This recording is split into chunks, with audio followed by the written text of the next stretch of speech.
Death, destruction and devastation.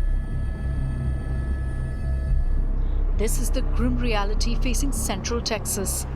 At least dozens have died, with many still missing after devastating flash floods wreaked havoc in Texas.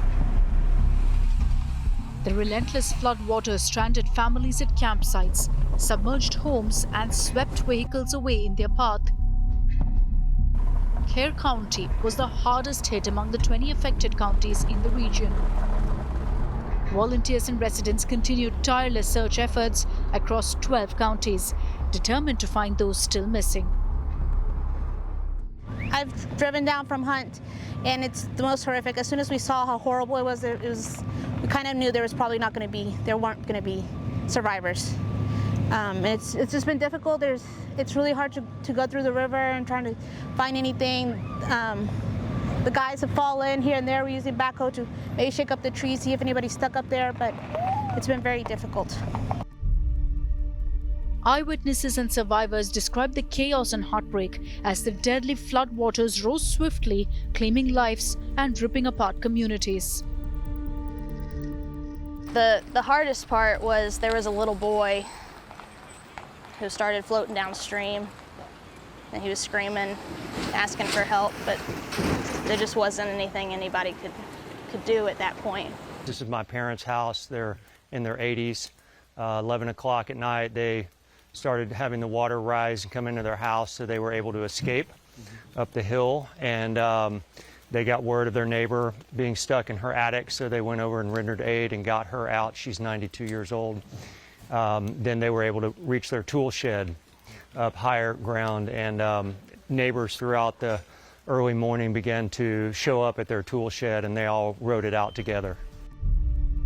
The most devastating impacts of the flooding were felt at Camp Mystic, a popular summer camp for youngsters. Many of the victims were children and staff affiliated with summer programs across the region. Meanwhile, officials released videos showing Texas military forces evacuating a group of campers using a truck around the town of Hunt. As floods continue to wreak havoc, serious questions are emerging.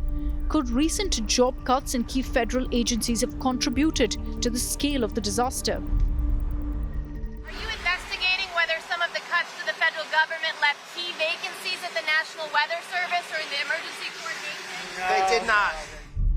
US President Trump, on the other hand, called the floods catastrophic while blaming the previous government. They did. I'll tell you, if you look at that what a situation that all is, and that was really the Biden setup. That was not our setup, but I wouldn't blame Biden for it either. I would just say this is a 100-year catastrophe, and it's just so horrible to watch.